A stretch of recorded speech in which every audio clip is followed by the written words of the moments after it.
Assalamualaikum warahmatullahi wabarakatuh. Selamat pagi anak-anak semua.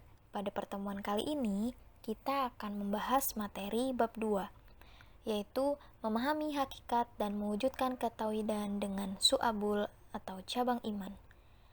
Oke, silakan kalian simak dengan baik materi berikut ini.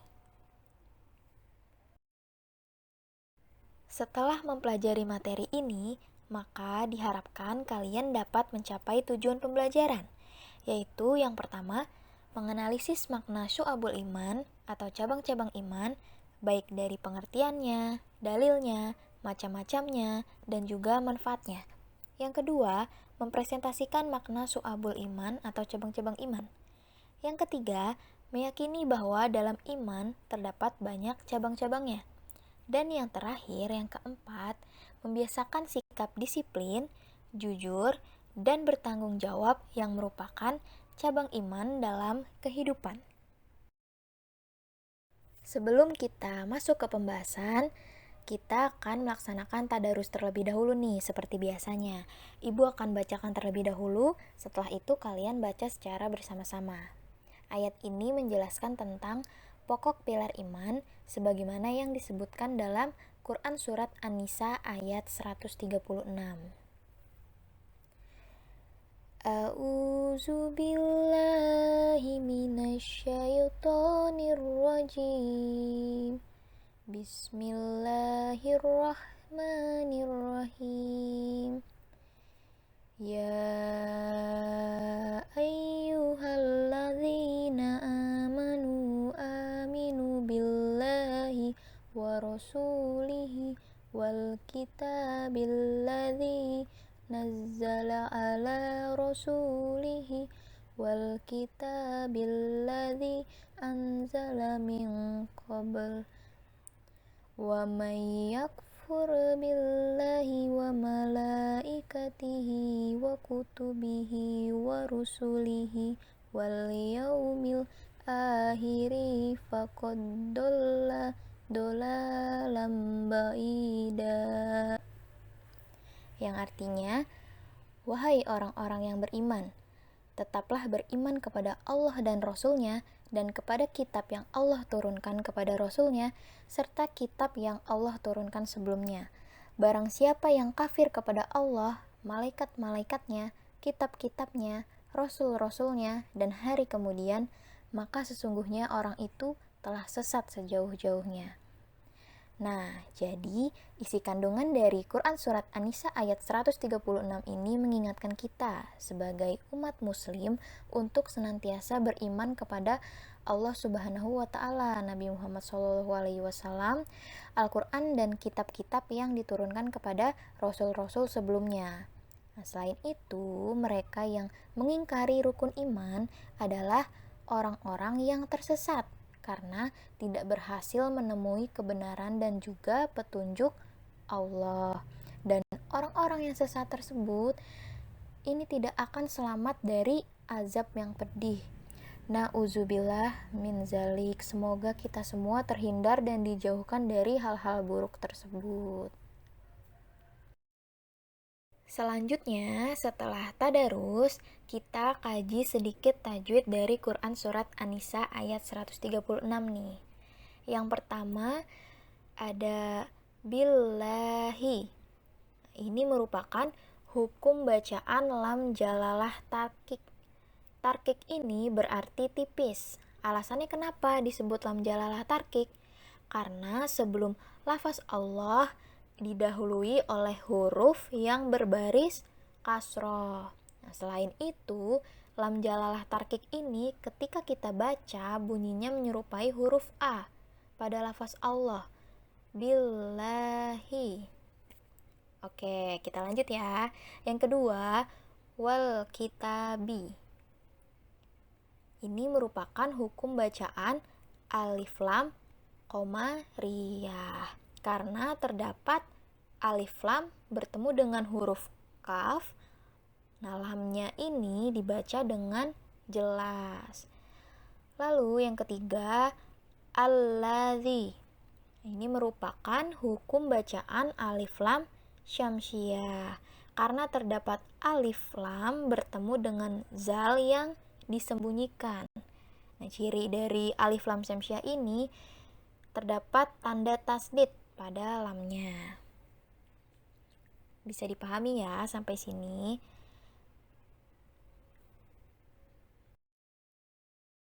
Oke, sekarang kita masuk ke pembahasan yang pertama, yaitu mengenai definisi iman. Apa sih iman itu? Jadi, secara bahasa, iman berasal dari bahasa Arab, yaitu dari kata amana yu'minu imanan, yang artinya percaya atau membenarkan. Nah, sedangkan secara istilah, iman adalah keyakinan bulat yang dibenarkan di dalam hati, diucapkan oleh lisan, dan diamalkan dengan perbuatan. Jadi, seseorang dinyatakan beriman bukan hanya kita percaya terhadap sesuatu, melainkan kepercayaannya tersebut mendorongkannya untuk mengucapkan dan juga melakukan sesuatu sesuai dengan keyakinan. Terdapat dalam Quran Surat Al-A'raf ayat 172. Jadi dalam hal ini manusia telah menyatakan keimanannya kepada Allah Subhanahu wa Ta'ala sejak masih berada di alam ruh. Selanjutnya, hubungan antara iman, Islam, dan ihsan. Kita bahas satu persatu. Yang pertama, iman. Seperti yang udah Ibu jelaskan sebelumnya, bahwa iman ini merupakan kepercayaan, baik terhadap Allah, malaikatnya, kitabnya, para rasulnya, hari akhir, dan juga keimanan kepada takdir. Jadi hal-hal yang mencakup amalan batin kita. Nah, orang-orang yang sudah mencapai derajat keimanan, maka disebut sebagai mukmin.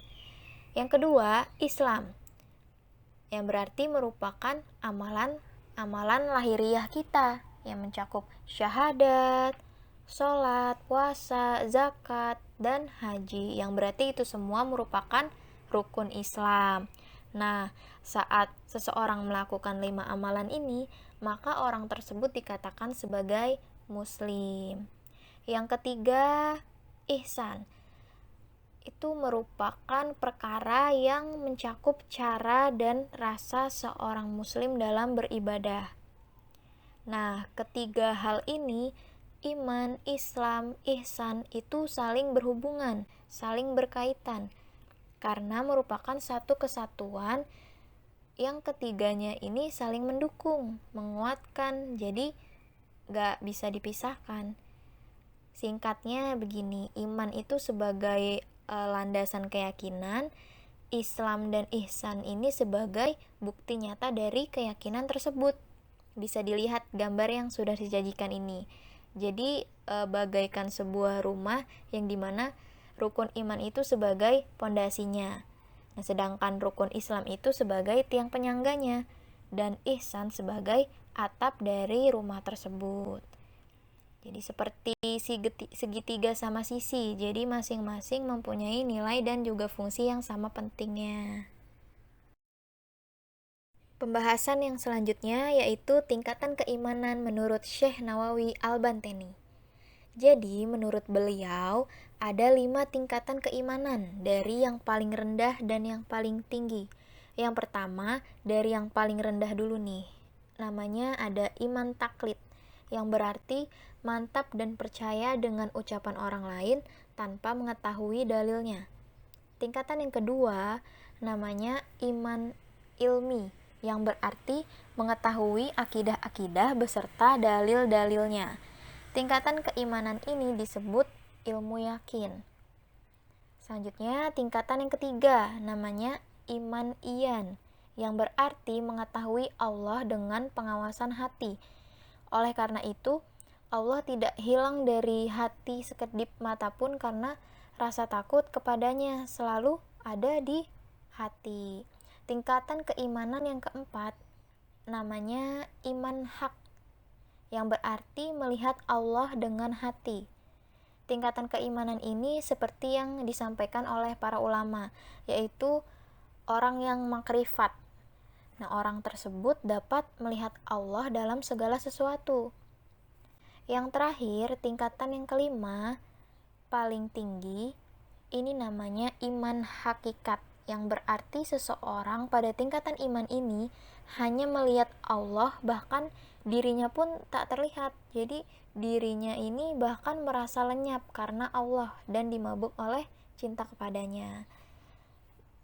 Nah, dari tingkatan keimanan yang wajib dicapai oleh seseorang itu tingkatan pertama dan juga yang kedua. Sementara itu tingkatan keimanan yang ketiga, yang keempat, yang kelima merupakan tingkatan-tingkatan keimanan yang dikhususkan oleh Allah untuk hambanya yang Dia kehendaki. Selanjutnya, 6 pilar iman. Sebagai umat Islam, kita wajib mengetahui dan memahami masing-masing dari keenam rukun iman ini. Kita bahas satu persatu. Yang pertama, iman kepada Allah. Berarti kita meyakini bahwa tiada Tuhan yang pantas disembah selain Allah. Jadi kita menyembah hanya kepada Allah semata. Kita percaya adanya Allah, kita meyakini adanya Allah meskipun kita ini tidak dapat melihat adanya Allah, tapi kita dapat merasakan zatnya Allah itu ada dalam diri kita. Kita percaya bahwa Allah itu selalu melihat kita dimanapun kita berada. Nah, meyakini Allah ini tidak hanya dengan melalui kata-kata, tetapi juga dibutuhkan bukti yang berupa amal perbuatan dengan kita melaksanakan semua perintahnya dan juga menjauhi semua larangannya.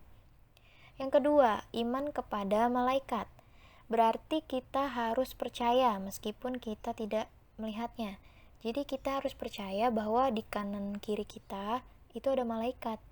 Ada 10 malaikat Allah yang perlu kita ketahui, yaitu Jibril yang tugasnya menyampaikan wahyu, malaikat Mikail yang tugasnya membagikan rezeki, malaikat Israfil yang tugasnya meniup sangkakala, malaikat Izrail yang tugasnya mencabut nyawa, malaikat Munkar dan Nakir yang tugasnya menanyakan di alam kubur, malaikat Rokib dan Atid yang tugasnya sebagai pencatat amal, Rokib yang mencatat amal baik, sedangkan Atid yang mencatat amal buruk. Kemudian ada malaikat Malik yang tugasnya menjaga neraka dan malaikat Ridwan yang tugasnya penjaga surga. Yang ketiga, iman kepada kitab. Kitab suci kita Al-Quran. Nah, tetapi iman kepada kitab ini tidak hanya kitab Al-Quran saja, karena Al-Quran ini merupakan salah satu dari 4 kitab yang diturunkan Allah. Ada 4 kitab. 4 kitab tersebut itu ada kitab Taurat yang diturunkan oleh Nabi Musa, kitab Zabur yang diturunkan oleh Nabi Daud, kitab Injil yang diturunkan oleh Nabi Isa, dan juga Al-Quran yang diturunkan kepada Nabi Muhammad. Jadi kita harus percaya bahwa keempat kitab tersebut semuanya itu ada. Yang keempat, iman kepada rasul-rasul utusan Allah. Salah satunya Nabi kita, yaitu Nabi Muhammad SAW. Nabi Muhammad sebagai Nabi dan juga Rasul semua umat, khususnya umat Islam. Jadi tidak hanya Nabi Muhammad saja, tetapi 25 Nabi dan Rasul kita harus percaya bahwa ada Nabi yang dipimpin sebagai pemimpin umat. Yang kelima, iman kepada hari akhir. Jadi kita harus percaya bahwa hari akhir itu yang mana disebut dengan hari kiamat itu benar-benar ada saat waktunya nanti telah tiba, dimana sudah tidak ada kehidupan di dalamnya, semua hancur lebur oleh tanah. Kita tidak tahu kapan harinya, kita tidak tahu tanggal berapa, kita tidak tahu, karena semua itu dirahasiakan oleh Allah. Namun sebagian pendapat ini mengatakan hari Jumat, tapi kita tidak tahu Jumatnya itu kapan. Maka dari itu kita setiap hari Jumat disunahkan untuk berbuat banyak kebaikan, memperbanyak amal baik kita, amal soleh, seperti dengan kita ngaji, zikir, dan lain sebagainya. Yang keenam, iman kepada qada dan qadar. Qada dan qadar ini merupakan takdir yang sudah ditetapkan oleh Allah sejak zaman azali, sejak zaman sebelum kita diciptakan. Jadi kita harus percaya adanya qada dan qadar Allah.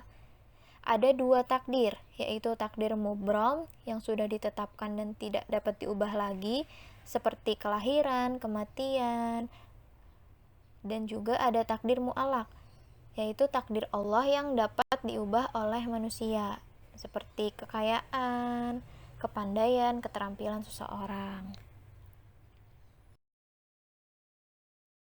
Selanjutnya, definisi syu'abul iman. Syu'abul iman berarti cabang-cabang keimanan. Terdapat 77 cabang iman, di mana setiap cabang tersebut merupakan amalan atau perbuatan yang harus dilakukan oleh seseorang yang mengaku beriman. Nah, jika 77 amalan tersebut dilakukan seluruhnya, maka telah sempurna imannya. Namun apabila ada yang ditinggalkan, maka berkuranglah kesempurnaan imannya. Terdapat dalil nakli tentang syu'abul iman dari sebuah hadis yang artinya dari Abu Hurairah radhiyallahu anhu berkata, Rasulullah shallallahu alaihi wasallam bersabda, iman itu 77 lebih cabangnya.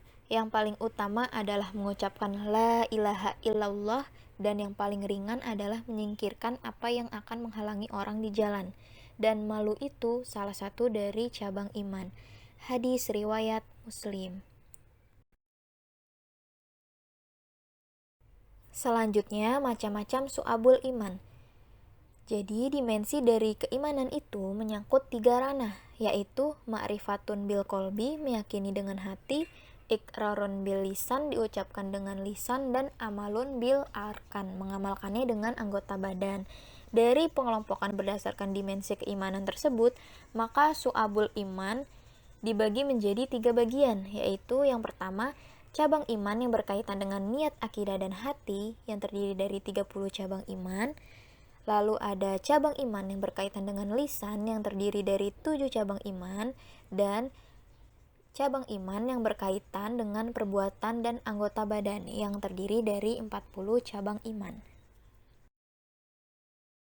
Kemudian, apa saja tanda-tanda orang yang beriman? Pertama, jika mendengar nama Allah disebutkan, maka akan bergetar hatinya. Dan jika dibacakan ayat-ayat Al-Quran, maka bergejolak hatinya untuk segera mengamalkannya. Sebagaimana disebutkan dalam Quran Surat Al-Anfal ayat 2. Tanda yang kedua, senantiasa bertawakal setelah bekerja keras dan berdoa kepada Allah. Hal ini dijelaskan dalam Quran Surat At-Tagabun ayat 13. Kemudian tanda yang ketiga, selalu tertib dalam menegakkan dan menjalankan sholatnya. Jadi, mau sesibuk apapun kita dengan segala aktivitas dan urusan duniawi, itu kita selalu senantiasa mengutamakan, memprioritaskan ibadah dan juga sholat kita untuk menjaga kualitas iman. Nah, itu salah satu tanda orang yang beriman. Sebagaimana disebutkan dalam Quran Surat Al-Mu'minun ayat 2. Lalu tanda yang keempat, menghindari perkataan yang tidak berguna, yang berarti dengan selalu mempertimbangkan sesuatu sebelum mengucapkan. Apabila ucapannya itu berbaik, bermanfaat, maka akan dilanjutkan perkataannya. Namun, apabila ucapan tersebut mendatangkan kerugian, mudorot, maka ia akan menghindarinya. Hal ini dijelaskan dalam Quran Surat Al-Mu'minun ayat 3-5. Terdapat beberapa problematika praktik keimanan yang ada di sekitar kita nih. Yang pertama itu ada mukmin yang saling mendengki, lalu ada kaum munafik yang membenci kaum mukmin, orang kafir yang memerangi kaum mukmin, tipu muslihat setan yang selalu menyesatkan, dan juga godaan hawa nafsu dari dalam diri setiap mukmin. Nah, ini semua harus kita hindari, kita jauhi agar keimanan kita akan terus terjaga dan kita bisa meningkatkan kualitas iman kita dengan lebih baik lagi.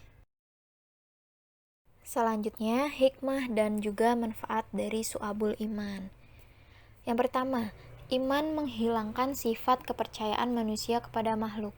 Karena sebaik-baiknya tempat bersandar kita, tempat meminta tolong kita ya hanya kepada Allah Subhanahu wa taala semata. Yang kedua, iman menanamkan sikap tidak takut dengan kematian. Karena ajal manusia itu merupakan hak Allah Subhanahu wa taala. Manusia hanya bisa mempersiapkan diri, mempersiapkan bekal dengan sebaik-baiknya untuk di akhirat nanti. Yang ketiga, iman akan membuat seorang mukmin memiliki jiwa yang tenang. Jadi keimanan tersebut akan menghadirkan jiwa kita menjadi tenang karena Allah akan selalu menolong hamba-hambanya yang bertakwa. Yang keempat, iman mewujudkan kehidupan yang lebih baik dan berkualitas. Karena iman akan menuntun manusia kepada jalan yang benar, jalan yang diridhoi oleh Allah. Jadi senantiasa dalam perbuatan baik dan juga akan menjauhkan dari segala yang dilarang oleh Allah.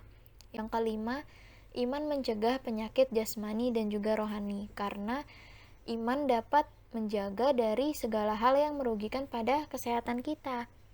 Yang keenam, iman menumbuhkan sikap ikhlas karena segala amalan kita dilakukan hanya untuk memperoleh ridha Allah semata. Dan juga iman mendatangkan keberuntungan karena orang-orang yang menjalankan perintah dan juga menjauhi segala larangan Allah termasuk ke dalam golongan orang-orang yang beruntung. Oke anak-anak, setelah kalian sudah menyimak dengan baik materi su'abul iman, selanjutnya akan ada tugas kelompok yang dibagi menjadi 3 kelompok besar terdiri dari 10-12 anggota. Pembagiannya seperti berikut. Kelompok 1 membahas cabang iman yang berkaitan dengan niat, akidah, dan hati, 30 cabang iman.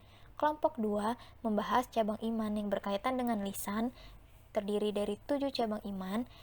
Kelompok 3 membahas cabang iman yang berkaitan dengan perbuatan dan anggota badan, terdiri dari 40 cabang iman.